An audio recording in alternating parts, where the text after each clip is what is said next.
Bismillahirrahmanirrahim. Assalamualaikum warahmatullahi wabarakatuh.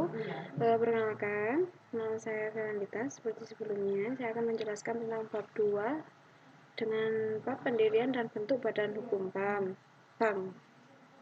Jadi pada kesempatan pagi hari ini untuk kelas 10 keuangan 1, 10 keuangan 2, dan 10 keuangan 3, saya akan menjelaskan tentang materi perbankan dasar, yaitu pendirian dan bentuk badan hukum bank. Apa sih yang dipelajari di dalamnya? Jadi kalian itu nanti bisa tahu bank itu gunanya itu buat apa, terus siapa yang mendirikan, terus bagaimana sih cara mendirikan bank, apa kita bisa mendirikan sendiri kayak gitu. Next ya. Pendirian dan bentuk badan hukum bank. Pertama ada 3, yaitu persyaratan pendirian bank.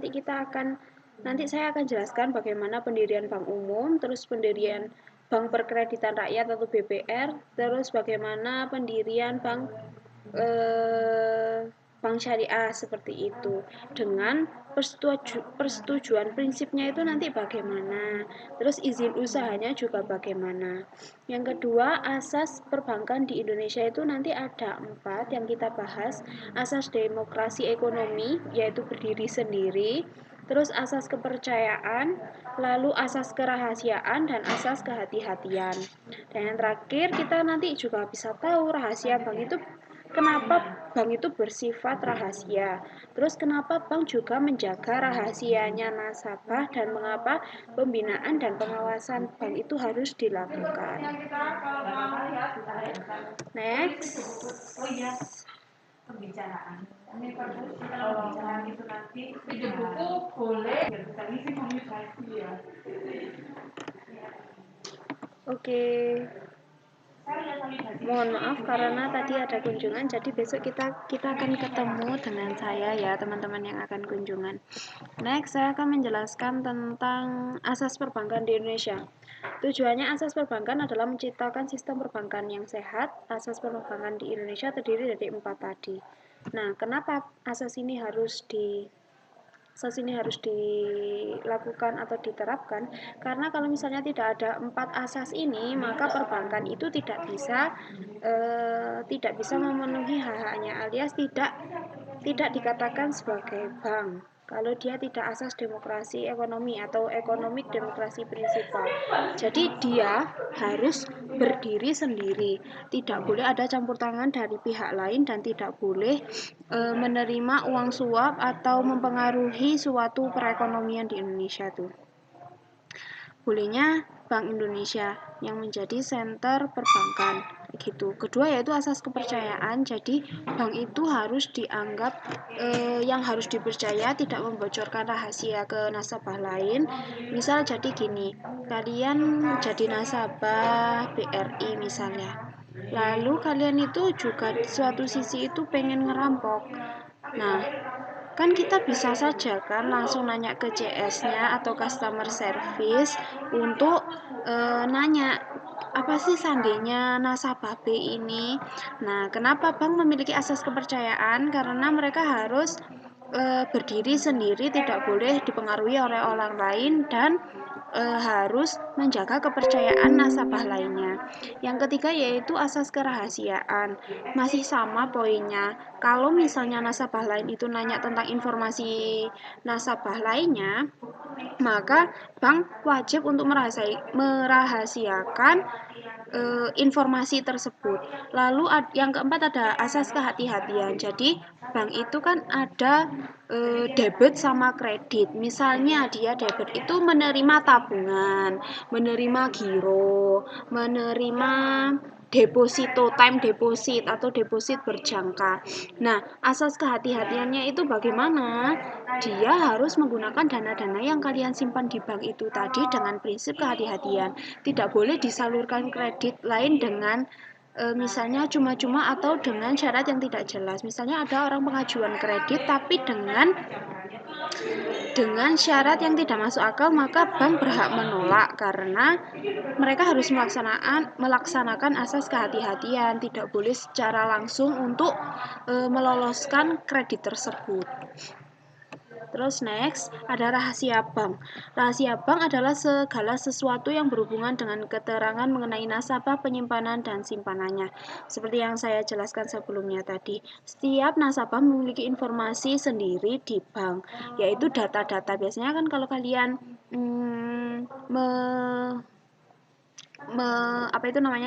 mendaftarkan diri sebagai nasabah itu kan ditanya-tanya kakaknya siapa, ibunya siapa, terus tinggalnya di mana, sama bawa KTP sama kakak fotokopinya. Nah, data kalian, informasi kalian yang tersimpan di bank itu tadi harus dijaga oleh bank sebagai rahasia bank. Nah, sifatnya rahasia bank itu nanti ada dua, teori mutlak, absolute teori, yaitu semua keterangan mengenai nasabah dan keuangannya yang tercatat di bank wajib dirahasiakan tanpa pengecualian dan pembatasan. Misalnya, saya punya tabungan di bank 10 miliar. Bank tersebut wajib merahasiakan besaran uang saya yang saya tabung di bank tersebut. Yang kedua ada teori relatif atau relatif teori, yaitu semua keterangan keuangan yang semua keterangan mengenai nasabah dan keuangan yang tercatat di bank wajib dirahasiakan, kecuali bila ada alasan yang dapat dibenarkan oleh UU, undang-undang. Bedanya antara teori mutlak sama teori relatif ini apa? Kalau teori mutlak ini semua orang walaupun minta dia kepolisian, dia pihak jaksa atau apapun, dia tidak boleh mengambil atau tidak boleh mencuri informasi tersebut. Tapi kalau di teori relatif, dia bila ada alasan yang dapat dibenarkan oleh UU. Misal ada seorang nasabah A bernama Heni gitu ya. Heni ini meninggal tapi tabungan di banknya ini 100 juta misalnya. Nah, kalau dia tersandung kasus atau apapun itu dan diurus oleh pihak kepolisian, maka pihak kepolisian itu dapat meminta informasi ke bank atas persetujuan bank tersebut dengan mempertimbangkan undang-undang yang ada. Next, ada kewajiban menjaga rahasia dan pembinaan dan pengawasan bank. Tentu bank itu tidak boleh langsung melaksanakan tugas, hak dan kewajibannya itu tanpa pengawasan dari atasannya. Nah, atasannya bank adalah Bank Indonesia atau Bank Sentral. Seperti yang saya jelaskan di sebelumnya, ada kebijakan makroprudensial dan kebijakan mikroprudensial. Kalau bank ini diawasi oleh Bank Indonesia atau Bank Sentralnya Indonesia ini. Seperti itu. Next, sumber dana bank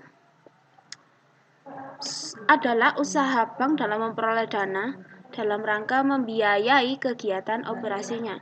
Sumber dana bank untuk operasional kegiatan berasal dari satu, dana yang bersumber dari pihak pertama terdiri dari setoran modal dari pemegang saham, cadangan bank, dan laba bank yang belum dibagi.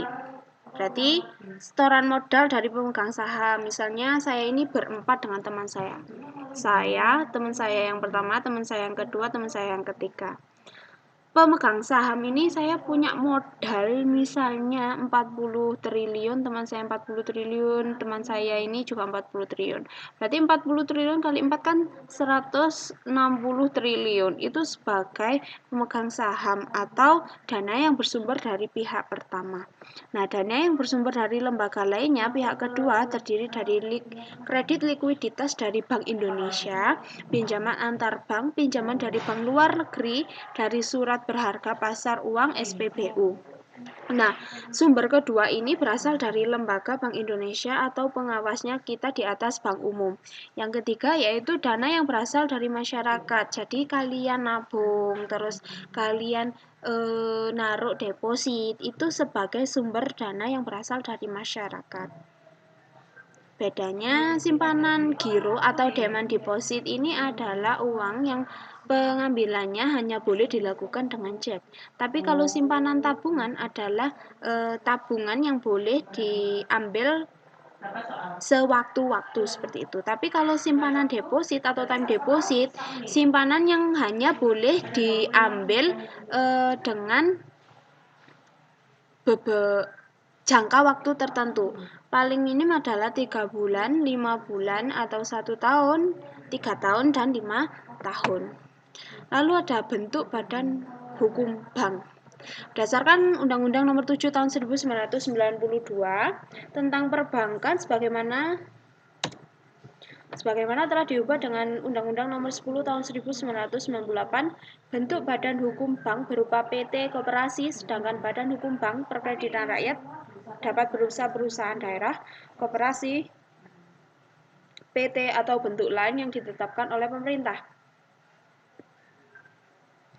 Jadi badan hukum bank itu bisa PT, koperasi, kayak gitu.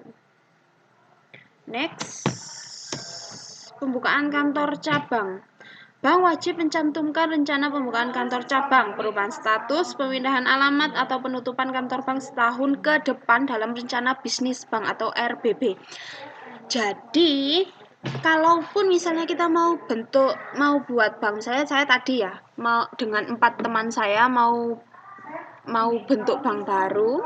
Nah, itu dalam satu tahun ke depan jangka waktunya harus menyertakan pembukaan kantor cabang karena kita harus berkembang seperti itu. Misalnya nama bank saya nanti itu Suminto Bank, Suminto Niaga Bank, misalnya seperti itu. Nah, dalam jangka waktu 1 tahun saya harus menyertakan di mana saya harus membukakan cabang dan di mana alamatnya, tempatnya, dan sumber dana pembukaan cabang tersebut. Nah, cabang pun nanti ada 4, yaitu kantor cabang bank umum dalam negeri. Jadi kayak misalnya saya membuka di Kota Batu, maka saya buka lagi di Kota Pasuruan, seperti itu. Nah, 2 kantor bank umum luar negeri. Jadi nanti saya juga di Indonesia saya buka, lalu di Singapura juga saya buka. Nah, yang 3 kantor cabang bank perkreditan rakyat atau BPR yang skalanya lebih kecil dari bank umum tadi. Dan yang terakhir yaitu kantor badan usaha syariah dan unit usaha syariah. Ini nanti sektornya di perbankan syariah. Seperti itu. Perbankan syariah itu bedanya dengan bank umum adalah prinsipnya sama, tapi kalau bank syariah menggunakan prinsip syariah semuanya. Tidak ada bunga namun bagi hasil. Next, kurang lebihnya seperti itu. Jadi, kalau misalnya ada yang mau ditanyakan, silahkan. Terus nanti tugas-tugasnya nanti saya berikan di Google Classroom seperti biasa, pengumpulannya menggunakan PDF. Kalau mau ada yang ditanyakan, silahkan ditanyakan di grup atau PC pribadi saya. Terus ada beberapa anak yang belum mengerjakan, silakan dikerjakan. Mungkin jangka waktunya saya kasih 2 minggu, karena minggu besok ini akan saya koreksi semua, saya kumpulkan nilai-nilainya. Kurang lebihnya saya seperti itu.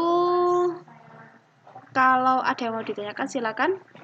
Kelebihan milik Allah Subhanahu wa taala, kekurangan itu datangnya dari saya sendiri. Nanti dalam jangka waktu minggu ini kita akan bertemu di SMK Islam Batu. Assalamualaikum warahmatullahi wabarakatuh.